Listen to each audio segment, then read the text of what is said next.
G'day guys, welcome back to WA Now and Then.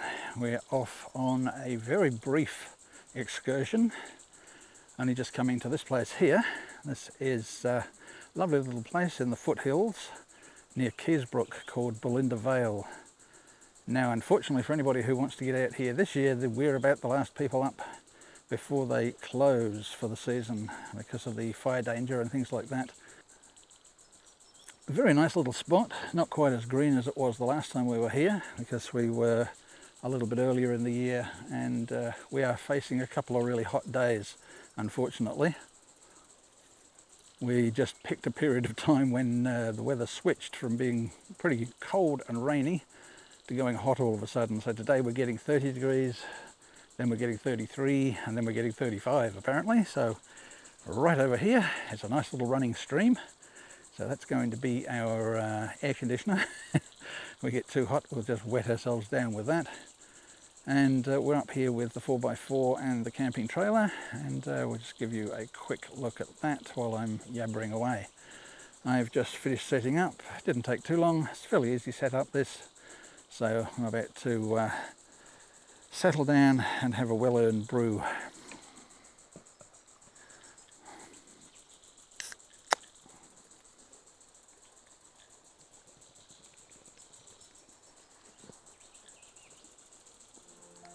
Yep, that's nice.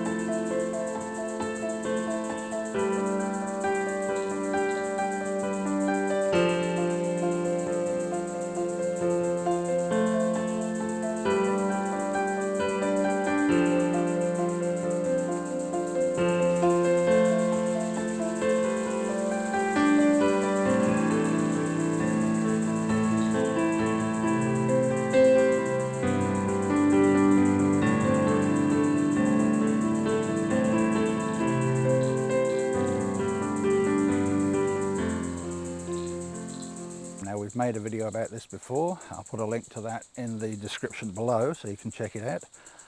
But this video isn't so much about the farm itself, but we're just up here to relax for 3 nights. And while I'm here, I'll do a little bit of filming of bits and pieces that I want to go over again. But we'll also just give you a quick look around this campsite. This is Kangaroo Gully. The last time we came in, I think we stayed at Sheep's Gully. That's a little bit further down the track this way. This campsite here is the furthest you come up on the flat. Technically they say you need a 4-wheel drive to get up here. I think I could get a high clearance 2-wheel drive in here, no problems. But no caravans at this site. This is camper trailers and tents only. And I think the other rule for this site is up to 11 people. And as you'll see in a moment, the area out behind where we've parked is a big paddock. So there's a lot of room to set up for a big group here. It's right away from other campsites. There's another campsite, I believe, somewhere up the hill there. I don't know how to get there, but when I look on their website, I can see a couple of places up further in the hills. But we haven't looked at booking those sites, and I haven't even gone up to have a look at where they are. This is the furthest we've come. And there's a few campsites heading back down towards the road. They're all pretty nice. But this one especially I like simply because you've got a wide section of stream here, although it's only about, well, waist deep, or not even quite waist deep. But that has been our saviour over the last couple of days because it's been stinking hot.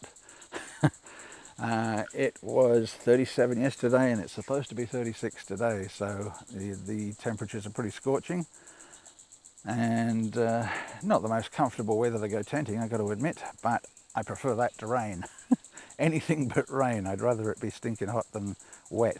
I really hate wet when I'm camping. But we have the stream here that we can plop ourselves into and cool down, which is good. And very pleasant. We're apparently the last people to book in for this season because they have a fairly short season. I think probably, I'll get the dates and put them below, but I think it's roughly from the end of winter through to the beginning of summer, like September, October, November but I will confirm that and just put that in text over what I'm talking about now if I happen to got the dates wrong. So there's nobody else here but us at the moment. I could have booked at any of the campsites and we would have been completely on our own. Beautiful little spot. It was a lot greener when we were here last time because we came earlier in the year. I'll give you a little bit of footage of that and you'll see the difference. All the grass now up behind me has gone brown. The summer is kicking in a big way. Especially with this couple of hot days. It is supposed to cool down tomorrow and that's pack up day, so that's good. And we'll get up nice and early and get everything packed and off we go. But in the meantime, I've got a couple of things I want to go through and just have a little chat about a couple of products. So we'll get on with that now.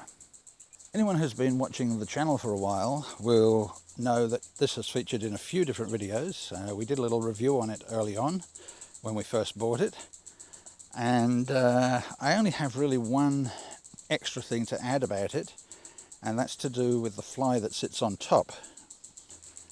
Now that's this section here. Now there's a series of clips on this side that hold it on, plus there's some Velcro in the centre here that clips onto the bar, so it stays on fairly firmly. One of the things, and I did mention this before,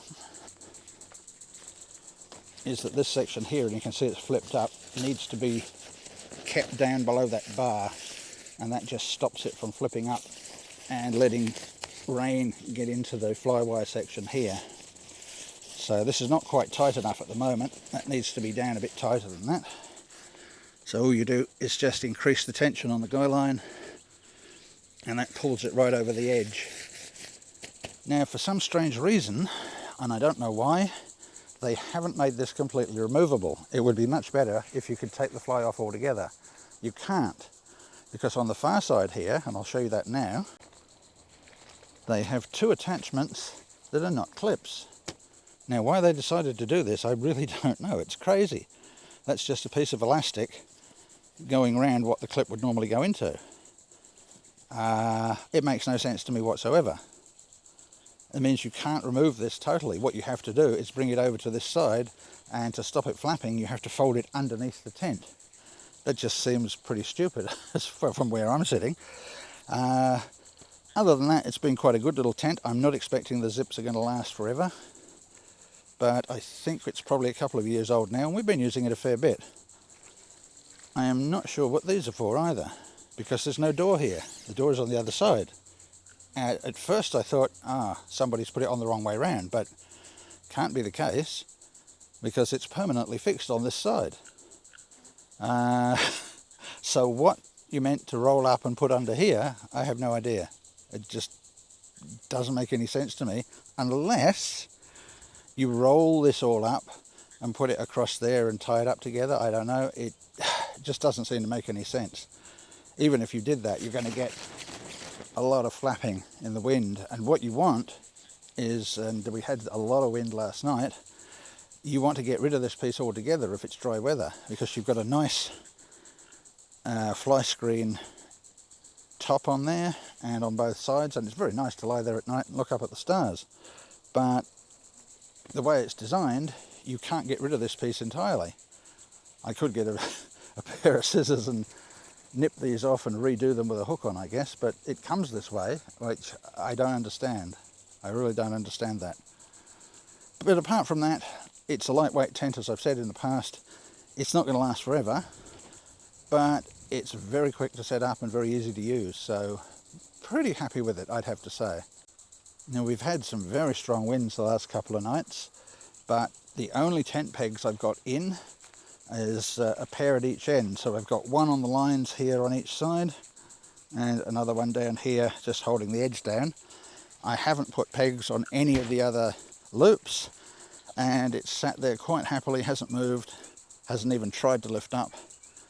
I think because of the aerodynamic shape of it, that really aids. The wind is coming from this direction here, so it doesn't have any tendency to lift or want to roll over.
Well, it's a stinking hot day and we've come away from the campsite just to have a bit of a drive with the aircon on. Came down to have a look at Herron Point, and at long last the old dunny has gone and been replaced by something a bit more modern. The old dunny must have been here for decades. This is certainly a big improvement.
Unfortunately, it doesn't look like the weather is going to be very kind to us on our last night. We might get a bit of rain out of this.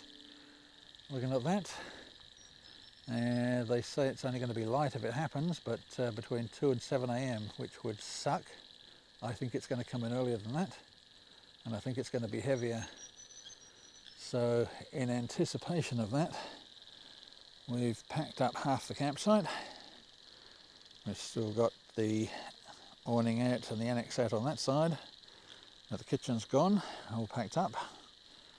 But that was going to mean no nice hot drink for our evening, which we like to have. So what we've got is two systems, one for the car and one for the trailer. And despite the fact the car doesn't have as sophisticated a system as the trailer has, we've still got the ability to heat water, to cook, to put out a table, have minimal chairs, that sort of thing. But when push comes to shove, we do have a system that will work in most situations, and even when the trailer gear has all been put away as it has tonight, luckily we're still going to get our hot drink tonight.